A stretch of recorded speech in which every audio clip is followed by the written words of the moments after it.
Stellar Transformations, episode 92. Untuk melihat video selengkapnya, sahabat bisa kunjungi playlist yang telah Sabta Novel sediakan. Yuk mari, kita berimajinasi bersama dan masuk ke alur ceritanya.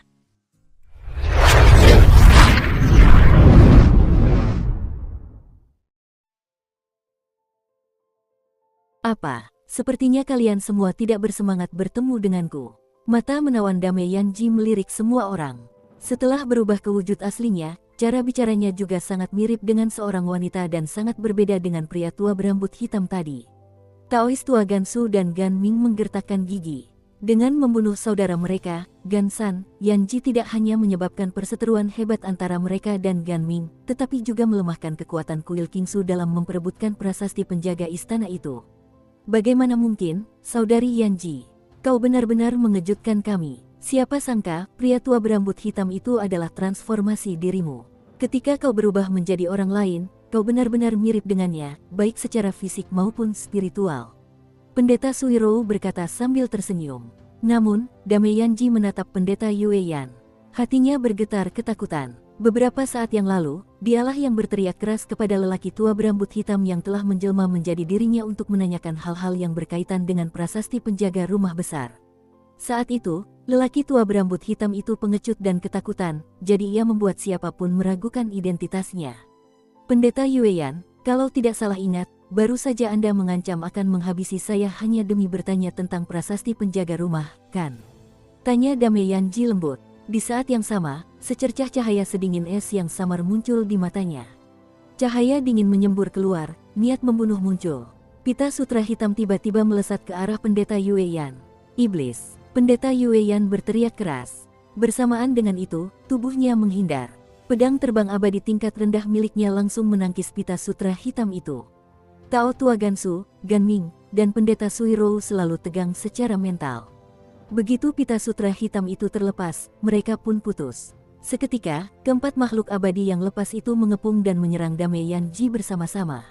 Pertempuran lain telah dimulai. 3 lus immortal tingkat ketiga, yang terdiri dari pendeta Yueyan, pendeta Suirou, dan Taois tua Gansu, serta seorang lus immortal tingkat kedua, Gan San, sedikit lebih lemah daripada lus devil tingkat keempat seperti Dame Yanji. Jika mereka bisa menggunakan formasi gabungan, mereka pasti bisa mengubah situasi. Namun, kuil Kingsu, aliran Ziyang, dan aliran Lan yang selalu bersaing satu sama lain di benua Tenglong.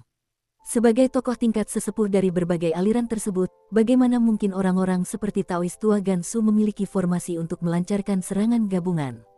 Karena itu, rekan-rekan Xiuzenisku, hari ini jika iblis ini tidak mati, kita yang akan mati. Jadi, ayo kita bertarung habis-habisan. Teriak Taois tua Gansu dengan geram. Bahkan ada darah di sudut mulutnya.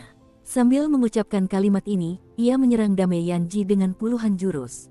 Semua serangannya ganas dan benar-benar tanpa ampun. Saat ini, ia juga tidak berani menunjukkan belas kasihan. Namun, Dame Yanji adalah iblis liar, jadi serangannya bahkan lebih aneh lagi. Jarum ekor beracun, pita angin hitam. 2 senjata utama Dame Yanji memberikan kesulitan yang sangat besar kepada 4 makhluk abadi yang berkeliaran. Semuanya, ayo kita lawan nenek sihir ini. Wajah pendeta Yueyan berlumuran darah. Tubuhnya juga telah diwarnai merah oleh darah. Pada dasarnya mustahil untuk bertahan secara efektif melawan jarum ekor beracun milik Dame Yanji.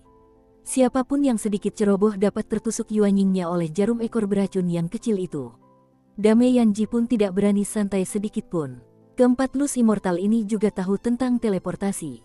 Teknik ini hanya bisa digunakan di ruang yang stabil. Jika digunakan di ruang dengan energi yang terlalu banyak berosilasi, pengguna dapat dengan mudah jatuh ke dalam celah spasial dan langsung hancur berkeping-keping. Saat ini, keempat makhluk abadi lepas itu menyerang dengan ganas, mengabaikan segalanya. Meskipun mereka tidak dapat melukai Dame Yanji, mereka menyebabkan ruang di sekitar mereka berguncang tanpa henti, membuatnya mustahil untuk berteleportasi.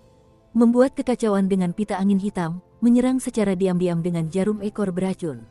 Namun, keempat lus immortal ini juga menggunakan kekuatan sihir mereka sendiri. 4 pedang terbang dan berbagai macam segel jimat ditembakkan tanpa mempedulikan biaya. Terkadang, para lus immortal ini bahkan melancarkan beberapa trik ofensif hebat yang selama ini mereka sembunyikan. Di sebuah rumah peristirahatan tertentu di Istana Giok Hijau, Qin Yu duduk bersila dan memejamkan mata di tempat tidur. Manik hitam berkilau bak mutiara itu melayang di depan dadanya. Energi bintang keemasannya membawa api biru tua dari dalam tubuhnya keluar untuk membakar esensi suci unsur tanpa henti. Jangan khawatir, kakak Qin Yu. Ini adalah esensi suci unsur yang diproses oleh Ni yang saat itu. Mengingat kekuatanmu, seharusnya kau akan kesulitan mempersonalisasinya. Untungnya, api batinmu sebanding dengan ahli tingkat Dacheng sehingga kecepatan personalisasimu meningkat pesat. Saat Qin Yu baru saja memulai personalisasi, Lier menasihatinya. Dia kemudian dengan tenang mempersonalisasikan esensi suci unsur tersebut. Karena merupakan inti dari endapan batu suci unsur, energinya secara alami luar biasa kuat.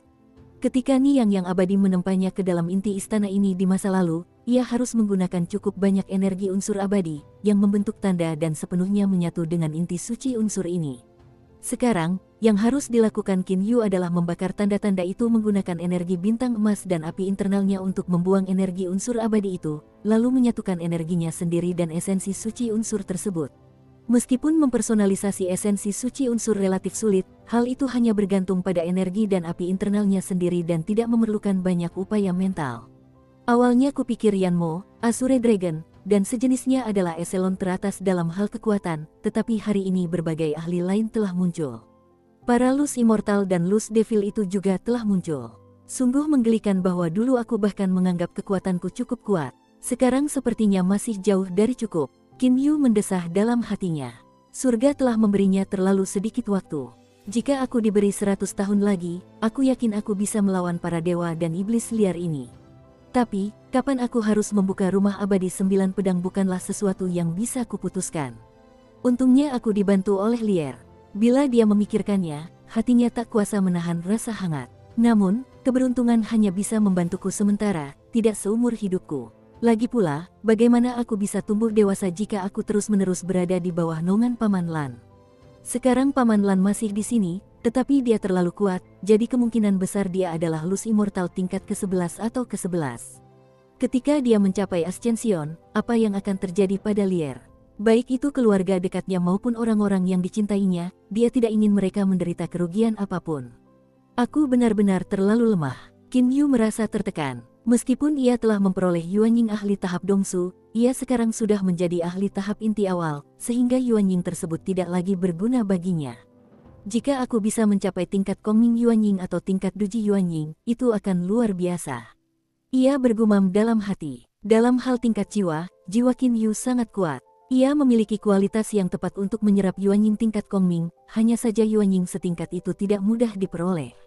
Lagi pula, ia jauh lebih lemah daripada para Luz Immortal dan Luz Devil itu. Tiba-tiba, jantungnya berdebar kencang. Ia segera memfokuskan seluruh pikirannya pada esensi suci unsur tersebut. Ia melihat berbagai berkas cahaya keemasan memancar dari permukaan manik hitam tersebut. Berkas cahaya keemasan itu tak lain tercipta oleh energi bintang keemasannya yang menyatu dengan tanda-tanda tersebut. Ujung jari terhubung dengan jantung. Qin Yu membuka matanya dan menusuk ujung jarinya tanpa ragu.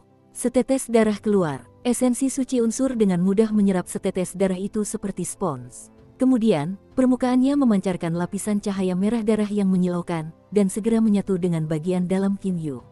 Selamat atas keberhasilan personalisasi esensi suci unsur ini, kakak Qin Yu. Wajah Lier dipenuhi kebahagiaan dan memerah sepenuhnya.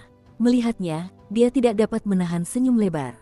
Ya, aku berhasil. Oh, ekspresinya tiba-tiba membeku. Kau baik-baik saja, kakak Qin Yu? Lier buru-buru bertanya dengan ragu. Qin Yu tercengang seperti itu sesaat kemudian. Ia segera tersadar. Wajahnya dipenuhi kegembiraan. Haha, Lier, sekarang aku memang bisa menemukan segalanya di seluruh istana rumah abadi ini. Lagi pula, aku juga bisa mengendalikan mantra dan formasi pembatas itu sepenuhnya. Namun, tepat pada saat ini, Qin Yu mengerutkan kening. Kakak Qin Yu, sebelum Lier dapat berkata lebih banyak, dia langsung mengangkat tangannya untuk menghentikannya. Saat dia baru saja mengaktifkan mantra pembatas setelah mempersonalisasi esensi suci unsur, sebuah suara tiba-tiba muncul dalam pikirannya. Junior yang beruntung, aku, Niyang, tidak tahu apakah kau laki-laki atau perempuan, aku juga tidak tahu apakah kau seorang Siuxianis atau Siumoa. Aku juga tidak tahu apakah kau seorang Luz Immortal atau Luz Devil. Ada kalimat untukmu. Aku tidak tahu apa-apa tentangmu, tapi keberuntunganmu lumayan. Prasasti penjaga rumah besar itu ternyata tidak bisa menipumu. Karena kau telah mempersonalisasi esensi suci unsur, rumah besar abadi ini milikmu. Lagi pula, rumah besar abadi ini tidak bisa dianggap berharga, jadi memberikannya kepadamu juga tidak ada artinya. Nada bicara Niyang yang abadi terdengar sangat acuh tak acuh. Qin Yu juga dapat merasakan bahwa Niyang abadi ini sungguh tidak peduli dengan rumah abadi ini. Astaga, rumah abadi yang bisa membuat gila para dewa dan iblis liar itu sama sekali tidak berarti apa-apa bagi Niyang yang abadi ini. Sebenarnya, orang penting macam apa dia ini? Bisik Qin Yu dalam hati, tetapi suara Niyang yang abadi terus meninggi di benaknya. Haha, Junior, harta karun sejati di rumah abadi 9 pedang ini jelas bukan rumah abadi Qin Yu ini. Mari kita lihat apakah kamu punya kesempatan untuk mendapatkannya. Untuk mendapatkan harta karun itu, kamu tidak hanya membutuhkan kekuatan, tetapi juga keberanian dan keberuntungan. Kamu tidak boleh kekurangan salah satu dari 3 kualitas itu. Abadi Niyang tertawa terbahak-bahak. Namun, jantung Qin Yu berdebar kencang. Harta karun yang bahkan lebih berharga daripada rumah abadi Qin Yu. Dia terkejut dalam hatinya. Dukung terus channel YouTube Sabta Novel. Karena baru saja ia dan Liar berbincang begitu banyak, ia tahu betul bahwa batu suci elemental sangat berharga bagi para Luz Immortal dan Luz Devil. Sebuah rumah abadi yang seluruhnya terbuat dari biji suci elemental dengan berbagai macam harta, mantra pembatas, dan proses rahasia di dalamnya seperti rumah abadi Qin Yu ini seharusnya membuat para Luz Immortal dan Luz Devil tribulasi ke-12 bersemangat tanpa henti. Namun, rumah abadi Qin Yu ini bahkan bukanlah harta yang paling berharga di rumah abadi 9 pedang ini. Kekuatan, keberanian, keberuntungan. Qin Yu berbicara kepada dirinya sendiri berulang kali dalam benaknya dan merenung tanpa henti. Untuk memiliki kekuatan yang tinggi dan mendalam, ia tidak hanya harus berlatih keras tetapi juga mendapatkan keberuntungan. Memasuki rumah abadi 9 pedang kali ini adalah keberuntungan baginya. Ia hanya tidak tahu apa sebenarnya harta karun yang bahkan lebih berharga daripada rumah abadi Qin Yu itu. Namun hatinya terbakar. Di aula utama rumah abadi Qin Yu, 4 makhluk abadi mengepung dan menyerang Dame Yanji. Kelima orang ini bertarung dengan sangat sengit. Taois tua Gansu dan pendeta Yue Yan adalah kekuatan utama, pendeta Suiro menggunakan serangan diam-diam, dan Gan Ming menggunakan beberapa serangan untuk mengalihkan perhatian Dame Yanji. Terdengar ledakan dahsyat yang mengguncang langit. Sebuah lengan yang terpenggal melayang. Tak lama kemudian, terjadi ledakan dan lengan yang terpenggal itu hancur berkeping-keping, langsung berlumuran darah. Seluruh aula utama dipenuhi kabut darah. Tubuh Taois tua Gansu terpental dan jatuh. Lengan kanannya kini hancur berkeping-keping, dan serangan ledakan yang baru saja dilakukan oleh Dame Yanji bahkan telah merusak Yuanyingnya. Meskipun mereka berempat bekerja sama, pada akhirnya ia tetap harus menderita luka-luka yang melukai Dame Yanji. Kakak senior, wajah Gan Ming penuh ketakutan. Namun, ada ekspresi garang di wajah Taois tua Gansu. Sambil tertawa aneh, ia menatap Dame Yanji, yang baru saja terluka ringan, dan berkata melalui komunikasi indera suci, "Yanji, kau boleh melukaiku, tapi jangan harap kau bisa lolos begitu saja, haha." "Gansu, pencuri kecil, kau masih ingin melukaiku?" Mimpi. Sebelum dia bisa selesai berbicara, 2 aliran udara membuat wajahnya berubah warna secara drastis. Masih ada gerakan demi gerakan yang dilakukan demi gerakan lainnya. Api dan air yang kejam. 2 aliran energi dahsyat berputar bersama sesuai konsep misterius Tai Chi. Aliran yang sangat panas adalah serangan pendeta Yue Yan, dan aliran yang sangat dingin adalah serangan pendeta Suirou. Berkat kerja sama mereka yang mendalam, kekuatan serangan mereka langsung meningkat secara eksponensial. Sebuah fatamorgana sempit, serangan tak terduga. "Ah!" teriak Nyonya Yanji tiba-tiba. Wajahnya langsung memutih. Tulang-tulang putihnya tampak terlihat di balik kulitnya, sungguh mengerikan. 2 pita angin hitam diayunkan ke kedua sisi lengannya dengan liar bak pusaran air. Pada saat yang sama, berbagai jarum ekor beracun melesat keluar dari tubuhnya ke segala arah. Saat ini, Dame Yanji sama sekali tidak menahan diri. Pendeta Suiro dan pendeta Yue Yan saling bertukar pandang sambil tersenyum. Keduanya mulai berlatih secara bersamaan di 2 sekolah besar. Keduanya gagal mengatasi kesengsaraan dan kini mereka berdua adalah Luz Immortal tingkat kesengsaraan ketiga. Yang satu sangat pemarah, sementara yang lain sangat dingin. Namun, tampaknya tidak banyak orang yang mengetahui hubungan sebenarnya antara pendeta Yue Yan dan pendeta Suiro. Ketika mereka berdua menampilkan keahlian khusus mereka bersama-sama, serangan gabungan mereka jauh lebih kuat daripada jumlah serangan mereka sendiri. Sebuah ledakan menggetarkan langit terjadi. "Menghindar!" teriak pendeta Yue Yan dengan geram. Saat ia selesai, pedang abadinya telah melesat di depan pendeta Suiro bagaikan meteor. Tak perlu dikatakan lagi, ini bukan karena ia menyerangnya, melainkan karena Dame Yanji, yang saat ini sedang terluka parah, telah tiba di sisinya. Terdengar suara robekan daging yang dapat membuat jantung berdebar kencang. Lengan kiri pendeta Suiro telah dirobek dengan hebat. Pada saat yang sama, sebuah jarum hijau tajam telah keluar dari jari Dame Yanji. "Apakah Anda baik-baik saja?" Pendeta Yueyan berdiri di samping pendeta Suiro dan bertanya dengan gugup. Tadi, jika dia tidak menahan Dame Yanji sebentar dengan jurus pedang, mungkin pendeta Suiro akan terbunuh oleh serangan diam-diam dari Dame Yanji yang sedang marah.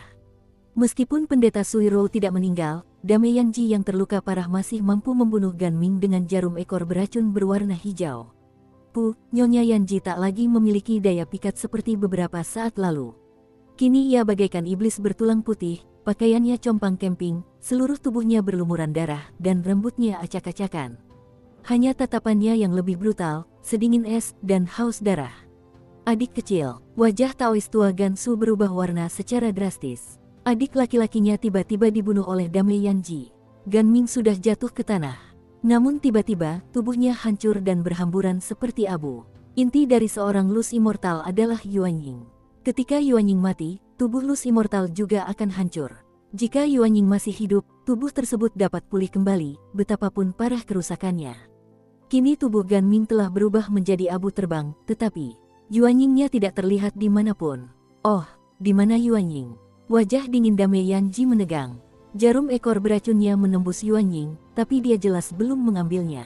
Dia terus mengawasi yang lain sehingga mereka juga sama sekali tidak bisa mengambil Yuanying Ganming. Namun, kemana perginya Yuanying itu? Catatan, nama pendeta Yueyan berarti api. Nama keluarga pendeta Suiro berarti air.